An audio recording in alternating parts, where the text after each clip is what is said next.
Hi, I'm your host Vasco Duarte. Welcome to the Scrum Master Toolbox podcast, where we share tips and tricks from Scrum Masters around the world.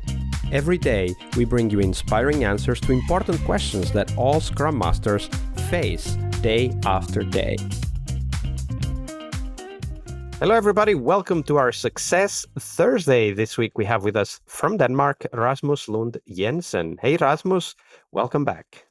Hi, thanks for having me here. It's awesome. Absolutely. It's been an awesome week so far, and it's about to get awesomer. So we are going to talk about what success means for Scrum Masters, a very important question for, of course, all of us to reflect on. But before we dive into that, do share with us, what's your favorite retrospective format and why? So I have two here. Again, the first one is just a conversation, because I think sometimes that's what we need. A conversation that's mimicking a family sitting around the couch in the living room. We're just sitting down talking about how are things. Nothing fancy schmancy. That's just us hanging out, having a conversation. And often I use that when things have gone in conflict mode. So try to remove the structure and then just take people out of the ordinary, go to a vacation house or something like that, and then say, sit down and have that conversation after breakfast or something like that. The other one that's more on the structured approach is the sailboat, which I think is quite well known. So the wind in the sails, the anchor, the reefs, and the sun. And the way I use this is as a way to see how things are moving over time. So I'll do a sailboat in the beginning, and then after some months, I'll do a sailboat again. And what I'm looking for there are things have moved around. So some of the things that were previously an anchor, is that now part of the wind? So that gives me a sort of assessment. And that's, I guess, leading into the theme today. Yeah, absolutely. That's a great point. Like if we use a similar retrospective format over time, like repeat it every, whatever, like every 5 sprints or 4 sprints or whatever fits your context, then we can see how things move around. I liked how you put it, have the anchors become wind, right? And that really speaks to the idea that we have as Scrum Masters, that it's not just about removing impediments, which it is, but it's also about helping the teams to kind of transform their reality based on the context. So if certain things are obstacles, how can we either remove those so they disappear, or kind of change the way we work so that instead of becoming obstacles, they become enablers or even boosters for our journey? That's a great way to put it.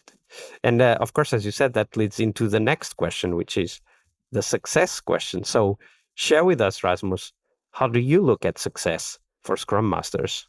I think this is such an important question, and it's one that I've lost a lot of hair over, because it's... You still have a lot of hair, though. I'm seeing Rasmus on the video. He still has a lot of hair, I have to say. Yeah, but I'm also not done with it. Let's see when I have nailed this, how much hair will be left. No, I actually think, especially going from, we talked about this onion on Monday, or reverse onion. I think the further and further you are from actually doing something, the more difficult it is to, the less visible it is what it is your contribution is. At least that's how I felt when I was a developer. When I started out, there was a bug. When I left the office, the bug was gone. That's a very visible contribution, at least it was for me. And if you have a project, are you on track on the project plan? Then we can talk about whether that's wishful thinking or what it is. But I think this is a quite important topic for Scrum Masters and other people in that field. What I'm striving to do, what success is for me, is to able to help teams become high performers in a sustainable way. So those two are linked for me, because we can be high performers in the short term, but if we're not working in a sustainable way, it's just taking shortcuts, and then it doesn't matter, because it's the long term that matters. And then I have different ways of what I'm looking for to see if we're moving in that direction. So always the energy levels during events. Are we dragging our feet into the meeting, or are we looking forward to having these conversations? Are people asking about progress a lot? Then that's something we would like to change. That is an indicator that we don't have enough transparency. As Scrum Master, I'm always one of those who needs to look out for that. Could we be more transparent here? Observing a lot. How does the daily go? Are we in reporting mode? Is it coordination? Is it, if I'm taking an active role in the facilitation, are people talking to me? Are we coordinating? Are we maybe even collaborating? Are we voluntarily providing information, or does people need to be asked and only then are they sharing? What kind of dialogues spin up during the retro? Are we just talking about we need more cake or the coffee is bad? Important things, but it's if we only have that kind of conversation, then that's also an indication for me. Those types of things. Actually, in the beginning, I made a overview for myself with green behavior and red behavior. I'm not sure I like that way of putting it today, but that's what I did early on. So green behavior is behavior I would like to meet more of, and ways that there would be indications that this is going in the right direction. And red behaviors would be things that I would like to see less of, and things that would indicate to me that we are not as far as I would like us to be. For instance, conversations on, do we need the daily? So you said two things at the start of your list of questions, which I think is very useful. So I encourage everybody to go back and listen to those questions and, figure out a way to use them in your own reflection. But you talked about high performance and sustainable. And of course, we could ask, are the energy levels always reasonable, sometimes high, sometimes a little bit lower, but like reasonable, or are they very high sometimes and very low other times? That would be kind of an indication of lack of sustainability.